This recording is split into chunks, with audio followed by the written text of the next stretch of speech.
بسم اللہ الرحمن الرحیم، شروع اللہ کے نام سے جو بڑا مہربان نہایت رحم والا ہے۔ قد نرى تقلب وجهك في السماء فلنولينك قبلة ترضاها فول وجهك شطر المسجد الحرام وحيث ما كنتم فولوا وجوهكم شطره وَإِنَّ الَّذِينَ أُوتُوا الْكِتَابَ لَيَعْلَمُونَ أَنَّهُ الْحَقُّ مِنْ رَبِّهِمْ وَمَا اللَّهُ بِغَافِلٍ عَمَّا يَعْمَلُونَ۔ ہم آپ کے چہرے کو بار بار آسمان کی طرف اٹھتے ہوئے دیکھ رہے ہیں۔ اب ہم آپ کو اس قبلے کی جانب متوجہ کریں گے جس سے آپ خوش ہو جائیں۔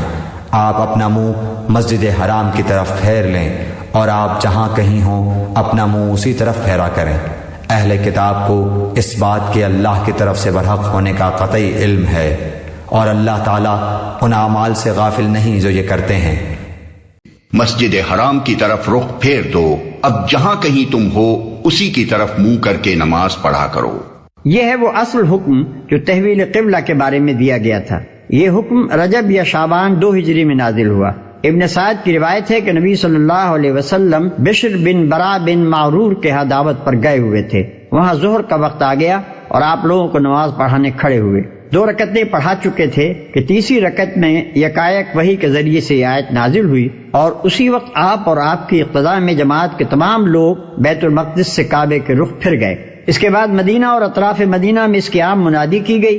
برا بن عازب کہتے ہیں کہ ایک جگہ منادی کی آواز اس حالت میں پہنچی کہ لوگ رکوع میں تھے، حکم سنتے ہی سب کے سب اسی حالت میں کعبے کی طرف مڑ گئے۔ انس بن مالک کہتے ہیں کہ بنی سلمہ میں یہ اطلاع دوسرے روز صبح کی نماز کے وقت پہنچی۔ لوگ 1 رکعت پڑھ چکے تھے کہ ان کے کانوں میں آواز پڑی، خبردار رہو، قبلہ بدل کر کعبے کی طرف کر دیا گیا ہے۔ سنتے ہی پوری جماعت نے اپنا رخ بدل دیا۔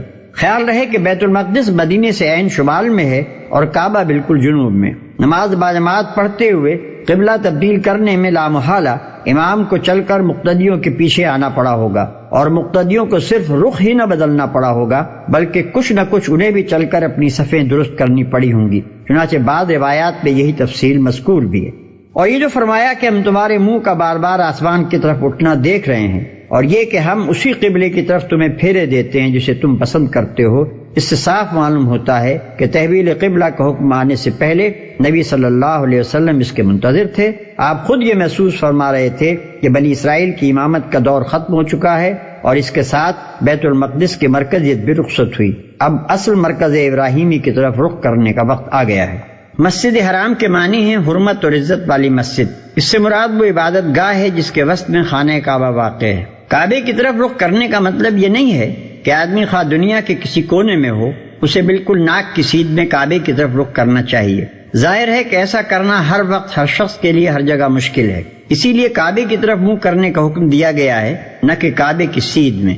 قرآن کی روح سے ہم اس بات کے لیے ضرور مکلف ہیں کہ حتی الامکان صحیح سمت کعبہ کی تحقیق کریں، مگر اس بات پر مکلف نہیں ہیں کہ ضرور بالکل ہی صحیح سمت معلوم کر لیں۔ جس سمت کے متعلق ہمیں امکانی تحقیق سے ظن غالب حاصل ہو جائے کہ یہ سمت کعبہ ہے، ادھر نماز پڑھنا یقیناً صحیح ہے۔